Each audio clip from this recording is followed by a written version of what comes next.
नमस्कार, मैं हूं अभिषेक त्यागी। क्रिकेट की बात हो और दिल्ली को नजरअंदाज किया जाए, ऐसा हो नहीं सकता, क्योंकि क्रिकेट में अक्सर दिल्ली का जिक्र होता रहा है। इस वक्त भी भारतीय टीम की बात करें या फिर आईपीएल की बात करें, दिल्ली का जिक्र हो रहा है। सबसे पहले गौतम गंभीर की बात कर लीजिए, क्योंकि गौतम गंभीर हाल ही में टीम इंडिया के हेड कोच बने हैं, दिल्ली के हैं। ऋषभ पंत की चर्चा साथ के साथ होती है, विराट कोहली की चर्चा साथ के साथ हो रही है, और हाल ही में दिल्ली क्रिकेट लीग की भी शुरुआत होने वाली है। तो जाहिर तौर पर दिल्ली की चर्चा इस वक्त बहुत ज्यादा हो रही है। और मेरे साथ इस वक्त जुड़े हुए हैं दिल्ली क्रिकेट से जुड़े हुए श्याम शर्मा जी, जो डीडीसीए के डायरेक्टर भी हैं और दिल्ली हाई कोर्ट के सीनियर वकील भी हैं। सबसे पहले sir, thank you very much, आप हमारे साथ जुड़े। सर, अगर मैं सबसे पहले बात करूं गौतम गंभीर की, क्योंकि हाल ही में टीम इंडिया के हेड कोच की जिम्मेदारी उनको मिली है। गौतम गंभीर दिल्ली से आए हैं, दिल्ली के लिए खेलते रहे हैं रणजी ट्रॉफी लंबे वक्त तक। गौतम गंभीर के इस फैसले को, जो टीम इंडिया के साथ जुड़े हैं हेड कोच के तौर पे, इसे आप किस तरीके से देखते हैं? क्या आपको लगता है कि गंभीर के आने से टीम इंडिया में कुछ बेहतर होगा, कुछ फैसले बेहतर होंगे, टीम इंडिया जीत की पटरी पर, मतलब चैंपियन बन पाएगी आने वाले T20 विश्व कप में या वनडे वर्ल्ड कप में? चैंपियन तो बन भी रही थी, राहुल के टाइम में भी चैंपियन रही है। एशिया कप आपने जीता है, वर्ल्ड कप 50 के फाइनल में आप पहुंचे हैं, T20 वर्ल्ड कप जीत के आए हैं, WTC के फाइनल में हम पहुंचे। हाँ, WTC के फाइनल 2 बार हुआ, दोनों बार हम पहुंचे। तो क्वेश्चन ये है कि वही गति आगे रहेगी या नहीं रहेगी। तो मेरे हिसाब से रहेगी, क्योंकि गौतम एज ए कोच अच्छा कर रहे हैं। उन्होंने 2 बार KKR का कैप्टन रहते हुए भी जिताई ट्रॉफी, और उसके बाद यूपी को भी अच्छा किया है। तो हम लगता है अच्छा रहेगा, फ्यूचर अच्छा रहेगा। फ्यूचर अच्छा रहेगा। देखिए, गौतम गंभीर की चर्चा, क्योंकि थोड़े से अग्रेसिव माने जाते हैं कैप्टनसी के तौर पर, खिलाड़ी के तौर पर उसी तरीके का व्यवहार था। क्या आपको लगता है कि आज के नौजवानों के साथ गौतम गंभीर उस तरीके से सामंजस्य बैठा पाएंगे, क्योंकि उनका स्वभाव और आजकल के नौजवानों का स्वभाव में थोड़ा सा फर्क है? एक्चुअली हमें बाहर से लगता है, हम एक इमेज बना लेते हैं, हमें बाहर से लगता है ऐसा होगा वो होगा। मैं जब टीम इंडिया का मैनेजर बना, उससे पहले मुझे लगता था कि हमारे 2 खेमे होंगे, एक विराट कोहली का, एक रोहित का। पर जब उनके साथ जाओ तो आपको पता चलता है कि अंदर कोई खेमा नहीं है, सब एक टीम की तरह खेलते हैं, एक दूसरे के साथ रहते हैं, एक दूसरे को चीयर अप करते हैं, और बड़ी अच्छी बॉन्डिंग्स है टीम इंडिया की। और उसी बॉन्डिंग्स की वजह से देखो फाइनल तक वो उसी जज्बे से खेले हैं। अब आप देखिए कि हार्दिक को बॉम्बे का कैप्टन बनाया गया, बिल्कुल, और रोहित को नहीं बनाया गया था जी।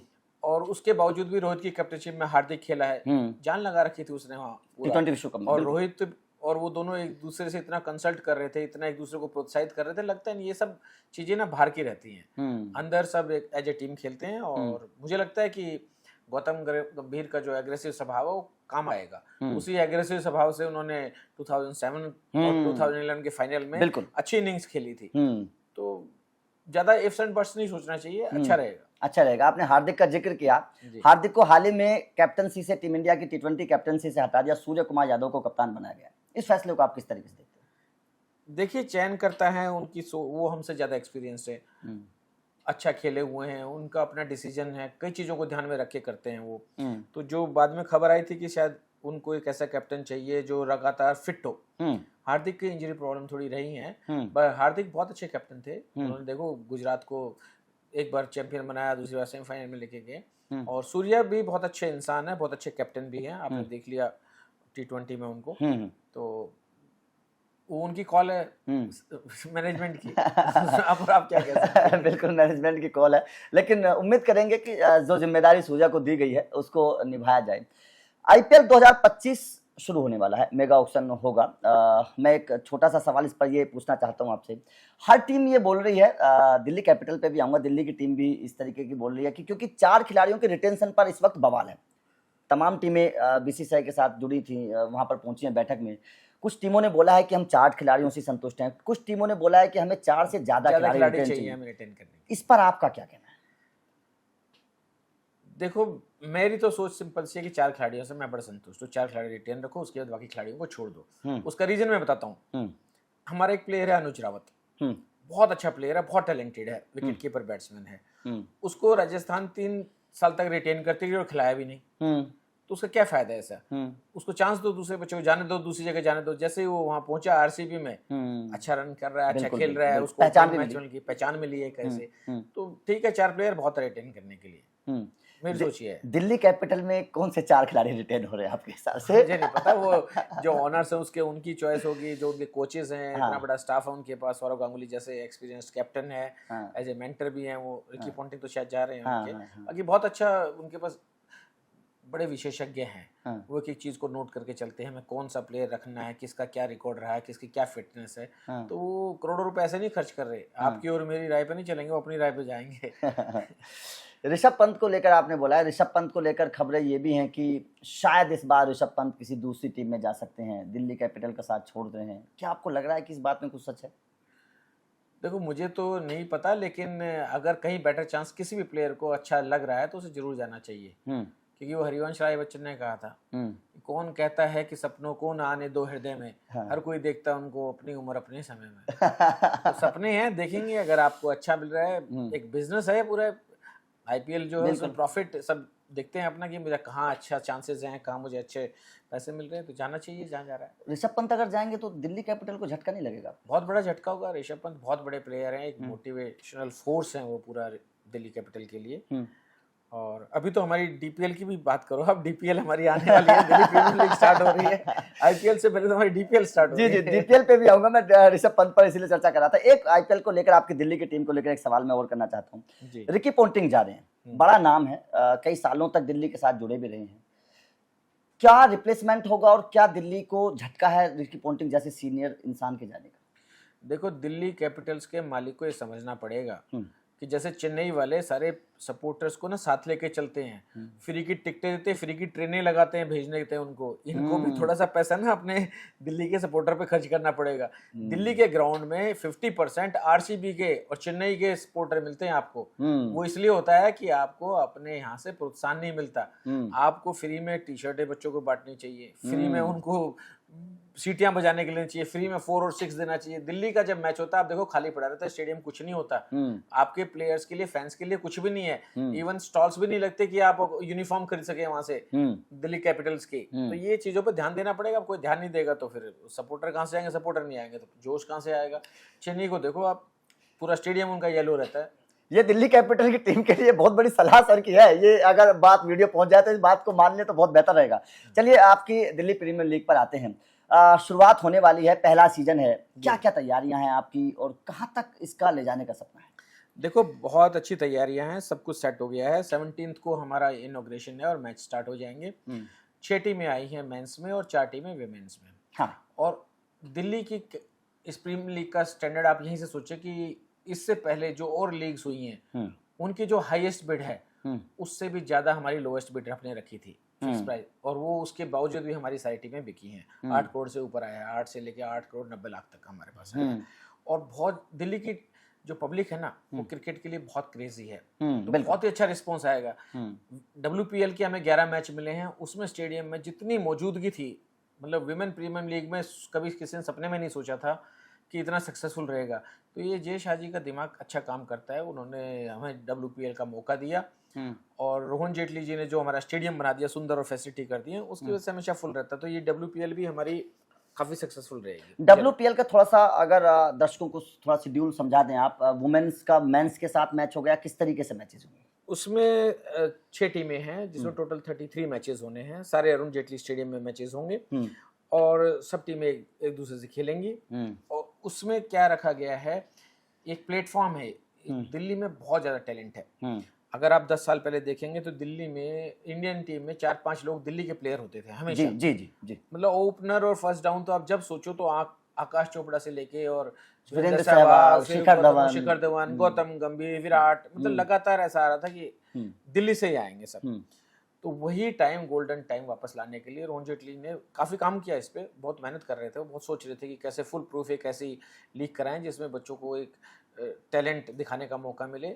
तो इसमें हमने क्या किया कि जो बच्चे रजिस्टर्ड थे अंडर 19, 23 और रज्जी वाले 2 साल वाले, वो सारे बच्चे लिए हैं।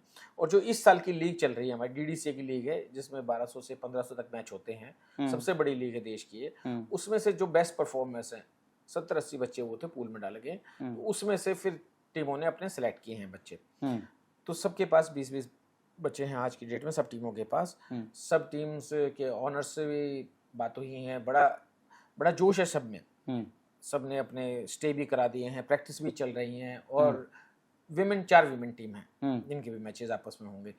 तो बड़ा अच्छा रहेगा, लीग बड़ी सक्सेसफुल रहेगी। 17th को इनॉग्रेशन है इसका, तो आप सब लोग भी आइए। दिल्ली की पब्लिक से सबसे है कि टिकट बहुत ही नॉमिनल रखी है हमने, 100 रुपये की टिकट है। आप आके देखिए दिल्ली के बच्चे कैसे खेलते हैं। आईपीएल की तर्ज पे आपका एंटरटेनमेंट भी होगा, मजा भी आएगा देख के आपको, और बच्चों को एक हौसला अफजाई भी होगी। चलिए, जो तमाम क्रिकेट फैंस हैं वो पहुंचेंगे जरूर मैच देखने के लिए, क्योंकि हौसला अफजाई होगी, जाहिर तौर पर होना भी चाहिए। सर, डीडीसीए दिल्ली से बहुत सारे दिल्ली रणजी से खिलाड़ी निकले हैं। आप पहले से जो आपने नाम आकाश चोपड़े से लेकर वीरेंद्र सहवाग, गौतम गंभीर, आप विराट कोहली, आशीष नेहरा, हाल ही में शिखर धवन या फिर सुयश शर्मा जो अभी भारत में खेल रहे हैं, मतलब आईपीएल में खेल रहे हैं, कमाल तमाम खिलाड़ी हैं। एक खिलाड़ी नीतीश राणा है, दिल्ली से निकले हैं, कप्तानी भी दिल्ली की है।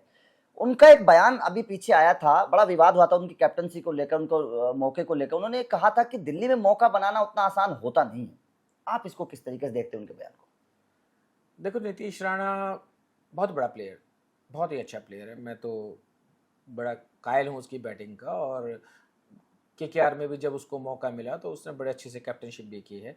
दुर्भाग्यपूर्ण है कि वो दिल्ली से चला गया है, लेकिन दिल्ली की टीम में इसलिए मुश्किल है कि दिल्ली में टैलेंट बहुत भरा हुआ है, टैलेंट की भरमार है दिल्ली में। सर, यहाँ पर एक सवाल हो जाता है, क्या नीतीश राणा के अंदर टैलेंट नहीं था? बहुत अच्छा टैलेंट था। हाँ। अब कई कारण होते हैं अपने, वो उनको अपना निजी कारण होगा कोई। मैंने तो बात भी की थी कि रुकना चाहिए दिल्ली में उनको, पर सबका अपना रीज़न होता है, अपना कारण होता है। उनके साथ जो दूसरे गए थे, Dhruv Shorey, he is also a fantastic batsman, बहुत बढ़िया थे। तो अब देखिए, आपको दिल्ली में एक टीम की कैप्टनशिप मिल रही है, दूसरे स्टेट में आपको 3 की मिल रही है, तो आदमी वही प्रेफर करेगा ना कि T20 भी, रणजी भी और वनडे भी सब मुझे कैप्टनशिप मिले। तो ठीक है, उनको अपना चूज करते हैं। Best wishes to them, both of them. ठीक है, नीतीश राणा को लेकर सर का जवाब है। लेकिन जाहिर तौर पर देखिए, दिल्ली डीडीसीए बहुत, मतलब कह सकते हैं कि मुंबई के बाद अगर बात आती है तो दिल्ली के खिलाड़ियों की बहुत आती है, क्योंकि भारतीय क्रिकेट में हमेशा दिल्ली के खिलाड़ियों का नाम रहा है। आज का दौर भी उसी तरीके का है। आज भी अगर दिल्ली के खिलाड़ियों की आप बात करेंगे तो कई ऐसे चमकते खिलाड़ी आपको दिल्ली के मिल जाएंगे जो टीम इंडिया में अपना नाम रोशन कर रहे हैं। सर, अगर मैं आईपीएल 2025 को लेकर आऊं, क्योंकि मैं आखिरी सवाल आपसे पूछना चाहता हूं, आपको क्या लगता है रिटेंशन पॉलिसी, मेगा ऑक्शन को लेकर कुछ टीमों ने बात बोली है कि मेगा ऑक्शन 5 साल में होना चाहिए, क्योंकि बहुत सारी टीमों को नुकसान होता है अगर जल्दी जल्दी मेगा ऑक्शन होता है। इस पर आपकी क्या राय है दिल्ली के हिसाब से अगर देखें तो? देखो, दिल्ली के हिसाब से नहीं, मेरी अपनी पर्सनल राय ये है कि मेगा ऑक्शन होती रहनी चाहिए हर साल। 5 साल में तो नहीं होनी चाहिए कम से कम। हाँ, ठीक है। जिससे कि प्लेयर्स को मौका मिलता रहना चाहिए, और प्लेयर्स को जितना मौका आप ज़्यादा दोगे उसको फ्लोरिश करने के लिए, उतना ही ज़्यादा अच्छा है। कुछ टीमें ये बोलती है ना कि हमने खिलाड़ी बनाया है, जैसे केकेआर का कहना है कि हमने रिंकू सिंह को बनाया है। अब अगर वो चला जाएगा किसी दूसरी टीम में तो हमारा तो जो मेहनत की है वो बेकार चली गई। रिंकू सिंह को केकेआर ने नहीं बनाया, हार्दिक पांड्या को मुंबई ने नहीं बनाया, वो अपने आप बने, अपनी मेहनत से बने हैं। आपने सिर्फ एक प्लेटफॉर्म दिया है। आप किसी नालायक बच्चे को खड़ा कर दो ना, उसे बना के दिखाओ आप। इन लोगों में टैलेंट था तब खेले हैं वहां पे आके, मेहनत की है आपने। जुझारू पंत था, रिंकू सिंह का केकेआर में जाने से पहले भी यूपी का रिकॉर्ड देख लें, बहुत अच्छा प्लेयर था। हाँ, एक प्लेटफॉर्म आप दे देते हो बच्चे को, जैसे यूपी लीग में वो बच्चे को प्लेटफॉर्म मिल गया, 8 करोड़ में बिका है वो हमारा। तो ऐसे ही है कि प्लेटफॉर्म आपने दिया है, आपने बनाया नहीं है। बनते तो किसी कोच से मेरी बात हो रही थी, उसने कहा प्लेयर इस लेवल पे पहुंच गया, हम इनको बहुत कुछ नहीं समझाना होता, छोटी सी बातें करनी होती है। कोचिंग का टाइम होता है 10 से लेकर 15 साल तक की एज तक, उसके बाद कोचिंग नहीं दी जाती, उसके बाद सिर्फ आपको गाइड करना होता है। तो ऐसे ही बनाया किसी ने नहीं है। प्लेयर्स का अपना राइट है, प्लेयर्स को लाइफ ही कितनी है प्लेयर्स की, 30-35 साल तक खेलता है, उसके बाद उसमें भी आप उसको चॉइस नहीं दो, उसको अपने तरीके से नहीं जीने दोगे, अपने तरीके से नहीं जाने दोगे, तो आप फ्रेंचाइज की सारी बातें नहीं सुननी चाहिए, मेरे सोचिए। ऋषभ पंत को लेकर एक सवाल मैं करना चाहता हूं, क्योंकि ऋषभ पंत का जब एक्सीडेंट हुआ था तो आप वो इंसान थे जो सबसे पहले उनके पास पहुंचे थे। आज ऋषभ पंत की फिटनेस कैसी है? क्या आपको लगता है कि एक लंबा करियर ऋषभ पंत का है? देखो, मैं पहले भी बीच में कहता रहा, मैं एनसीए भी गया था मिलने के लिए ऋषभ से। हमारे जब एक्सीडेंट हुआ था, Rohan Jaitley ji was very concern, यही सेड कि आप जा सकते हो तो जरूर जाइए। मैंने कहा मैं जाऊँगा, अच्छा है हमारे स्टेट का, ये मिलने गया मैं। हॉस्पिटल्स में डॉक्टर से बात की, शिफ्ट करने के लिए बात हुई। उसके बाद बीच में भी मैं एनसीए में गया था मिलने के लिए। तो जो डॉक्टर से जितनी बात हुई उसमें ये कहा था कि किसी आम आदमी को अगर 2 साल लगेंगे रिकवर करने में, तो ये 1 साल में रिकवर कर जाएगा। उसकी बॉडी इतने बढ़िया तरीके से रिस्पॉन्स कर रही थी और विल पावर इतनी ज़्यादा थी कि देखिए आप किसी ने सोचा था कि 1.5 साल के वो तो कीपिंग करेगा, बिल्कुल, मतलब दोनों जगह से आपका पाँव के घुटने टूट गए हैं, उसके बावजूद आप विकेट कीपर अच्छी विकेट कीपिंग की, और फिर कितने लोगों से बात हुई, 99% लोग ये कह रहे थे कि खड़ा होकर बैटिंग कर लेगा, लेकिन कीपिंग बहुत मुश्किल है। और उस आदमी ने कीपिंग भी की है, कीपिंग के साथ स्कोर भी किया है, अच्छी से अच्छी डाइव लगा, कैचेस भी लिए हैं, बहुत जिगरे वाला लड़का है और उसका करियर बहुत लंबा जाएगा, बहुत लंबा जाएगा। ऋषभ पंत को लेकर एक बात बोली जाती है कि ऋषभ पंत एक कैप्टनसी मटेरियल है, लेकिन टीम इंडिया में उस तरीके से उनको देखा नहीं जा रहा है। क्या आपको लगता है कि ऋषभ पंत को कैप्टन किसी एक फॉर्मेट का बनाया जाना चाहिए?